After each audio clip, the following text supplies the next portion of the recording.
Welcome back, students. This is Omkar sir from biology lectures, and we'll be starting with the next part of this chapter. Understand, last lecture में हम लोगों ने पढ़ा था what was basically the structure of anther. So इस lecture में हम लोग focus करेंगे on the structure of pollen grains and the development of male gametophyte. तो बच्चों फर्स्ट हम लोग स्टार्ट करते हैं स्ट्रक्चर ऑफ पोलन ग्रेन से. It is unicellular, uninucleated, spherical और oval and haploid. मतलब क्या है कि जो पोलन ग्रेन होता है वो सिंगल सेल्ड है, दैट इज यूनिसेलुलर. उसके अंदर एक ही न्यूक्लियस होता है जिसको बोलते हैं uninucleated. The shape is obviously it could be either spherical और oval shape, and as compare to the number of chromosome present it is always haploid. If we know that pollen grain belongs to the germ cell, and germ cell eventually give rise to the gametes, and gametes are always haploid. So understand that the structure of pollen grain का first point है basically that is unicellular. It is unicellular, single celled है, uninucleated, एक ही nucleus होता है, shape could be either spherical or oval, and it is usually haploid. Next, the wall is double layer in the sense it is made up of two layers, the outer layer and the inner layer. They are collectively called as sporoderm. So double layered wall of pollen grain is nothing but called as sporoderm. So now let's speak of the double layered wall's outer layer, that is called as the exine. Exine is nothing but the outer wall, and it is made up of something called as sporopollenin. Sporopollenin क्या है? Okay, understand, sporopollenin is basically a type of chemical substance similar to that of cellulose and pectin, but it is resistant to biological degradation. That means sporopollenin won't allow the degradation of the pollen grains, and hence sporopollenin helps a lot of pollen grains to survive under unfavorable conditions.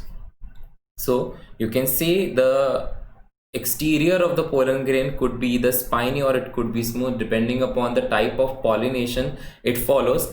If it is like insect pollination, so it has to be the spiny part, and if it is wind pollinated, it has to be smooth. Okay, the details how exactly the spiny one helps the insects and the smooth one helps the wind would be covered in the types of pollination. For now, we'll come back to the same point, that is the outer layer of the pollen grain is called as exine.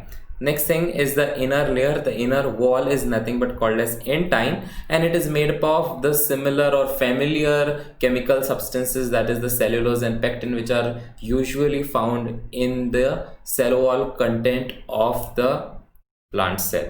So understand, that is the basic difference between the exine and the intine. The exine is the outer wall and the intine is the inner wall. Exine is made up of sporopollenin, and intine is made up of something called as cellulose and pectin. We'll proceed to the next part, germ pore.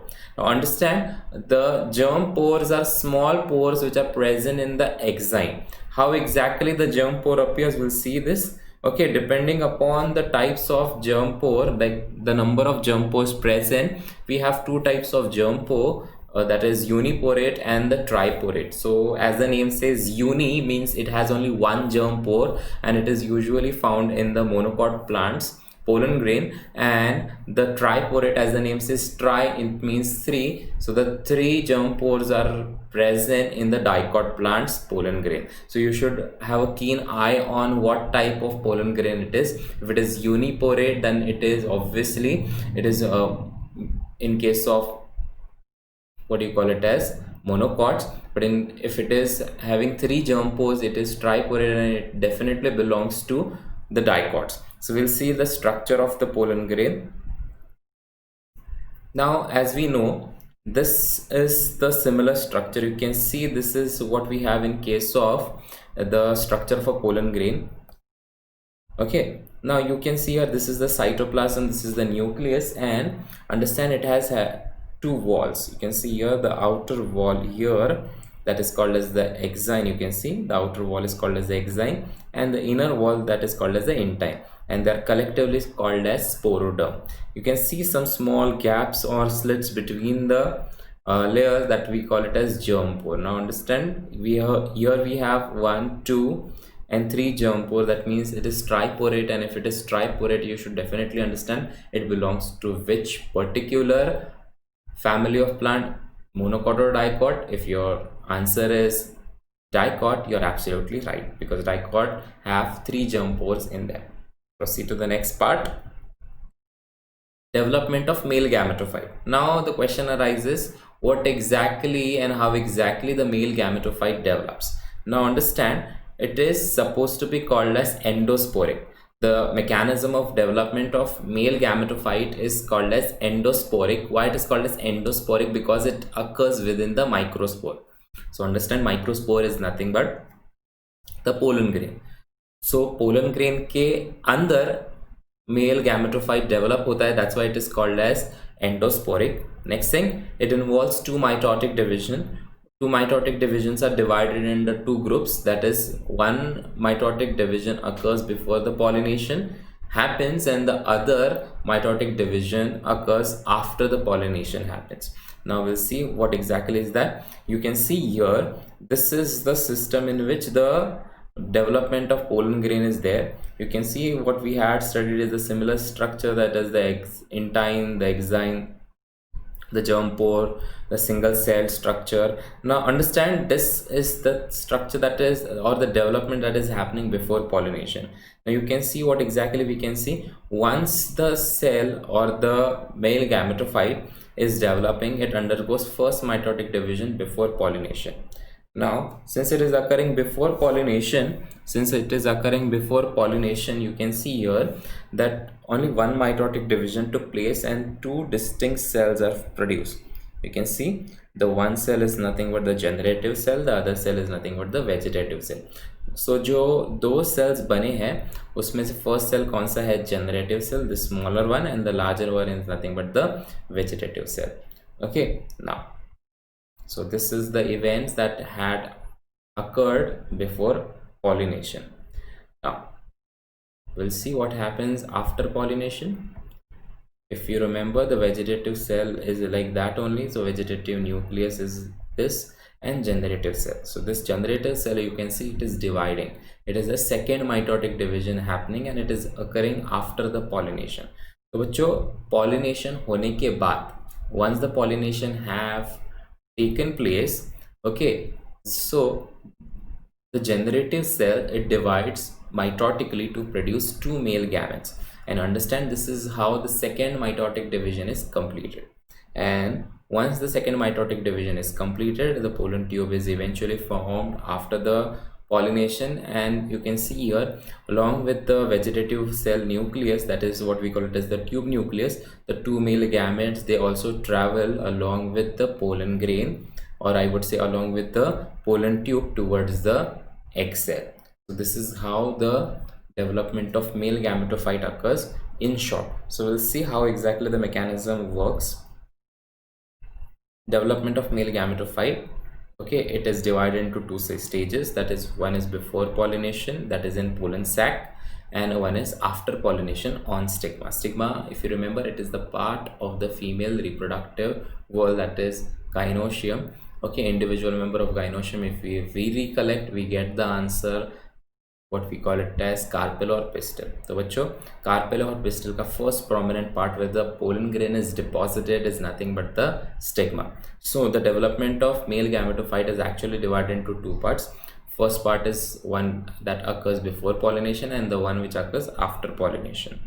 Okay, before pollination किधर होता है? Pollen sac में. We'll see how exactly it happens. Now there is an unequal cells are produced. We have already seen in the diagram that the cells that were produced, one cell had a larger cytoplasm and the other one had the smaller cytoplasm. So understand, the unequal cells are produced and the protoplasts are divided mitotically. Mitotically, that means there is an equal distribution of the genetic material.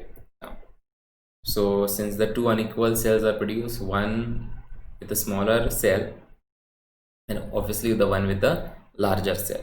तो बच्चों, जो smaller cell है उसको हम लोग बोलते हैं generative cell. क्या बोलते हैं उसको? Generative cells.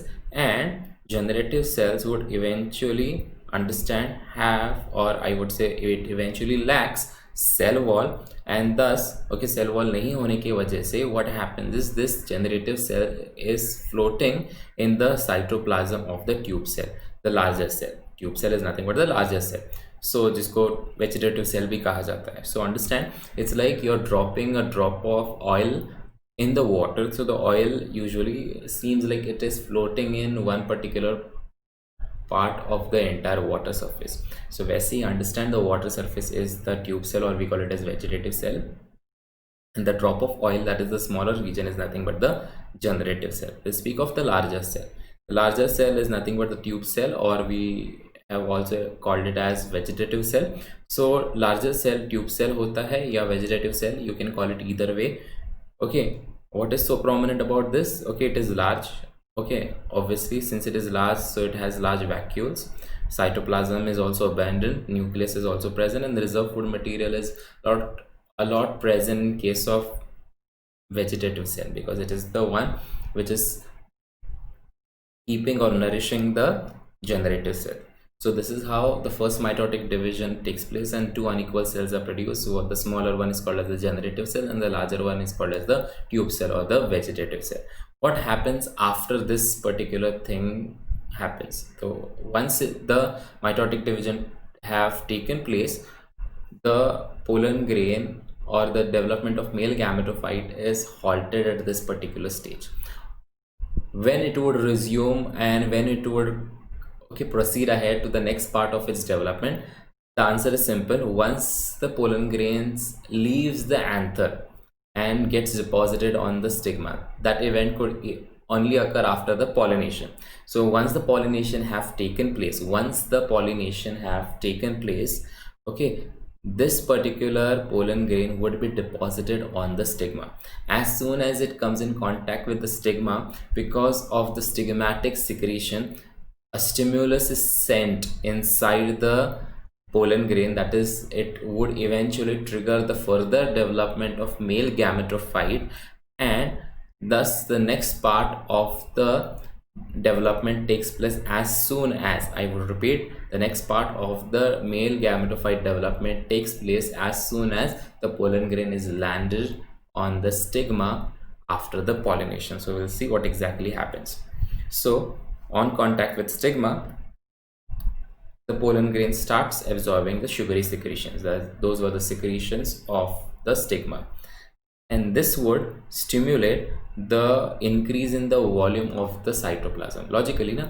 Okay, what would happen if you keep your sponge inside the water? The sponge would obviously start absorbing water. Similarly, the pollen grain acts like an absorbing medium, and it would start absorbing the sugary secretion inside the cell. And what would happen if the cell is constantly absorbing the sugary secretion? The content of the cytoplasm of the pollen grain would start increasing eventually. What would happen? Okay, that would lead to an increased pressure on the exine, because the content is pressing, or I would say pushing, the cytoplasm towards the exine, and there is no way to come out. But we have seen one particular exit point, or I would say an entry point, you can call it either way, okay, through which the content of the cytoplasm can be moved out. That part is nothing but the germ pore, and from the germ pore the pollen tube is formed. The pollen tube, which is formed after the pressure, would eventually have something called as the generative cell and the vegetative cell. The tube cell, that is the tube cell, contains tube nucleus, cytoplasm, and the generative cell. Now what about the tube cell? Okay, the tube cell is only helping it, that is the tube nucleus, or I would say the tube cytoplasm or the pollen tube, to reach towards the egg. But what is the main function of the generative cell? Is that the generative cell would give rise to two male gametes. That is, the second mitotic division occurs as on in case of pollen grain. Okay, that is the second and the first male gamete. Both the male gametes are produced only and only after the male, and that is the first and the second male gamete are produced, that is from what we call it as the generative cell, that is second mitotic division taking place. So in short अगर summarise किया जाए तो जैसे ही pollen tube बनता है, pollen tube बनने के बाद what exactly happens is the generative cell undergoes second mitotic division, produces two male gametes. Thus two male gametes along with the tube nucleus, they start moving through the pollen tube. It reaches towards the egg cell and the process of fertilization takes place. So this is what we had in case of what do you call it as the development of male gametophyte. So आज के lecture में we have seen two main concepts. First was the structure of pollen grain and second was the development of male gametophyte. So we can see here, okay, this was the event that occurred before pollination. You can see there was one cell, one nucleus, one cytoplasm. It would give rise to two unequal cells, the larger one the vegetative cell, or we call it as the tube cell, and the smaller one is the generative cell, which lacks the cell wall, and thus it is floating inside the cytoplasm of the vegetative cell. And once this first mitotic division has taken place, two different cells were produced, one the larger the vegetative or the tube cell, and the smaller one that is the generative cell. And this process is halted till this point. The next part would be continued after the pollination takes place. And what would happen after the pollination is taken place? Okay, two events occur simultaneously. That is, once the pollen grain is landed on the stigma, it start absorbing the sugary secretion, and the content of the cytoplasm is expanding and creating pressure on the exine, and it would push the cytoplasm out of the exine through the germ pore, and a pollen tube would be formed. Okay, along with the same thing, simultaneously the generative cell undergoes second mitotic division to produce how many male gametes? You can see two male gametes, and eventually what would happen is the two male gametes along with the tube cell would be ascending, or I would say would be descending in the pollen tube and completing its journey towards the egg cell. So this is what we were supposed to complete in this particular session. In our next lecture, we would be starting with the structure of ovule and development of female gametophyte. For now, just like, share and subscribe the channel.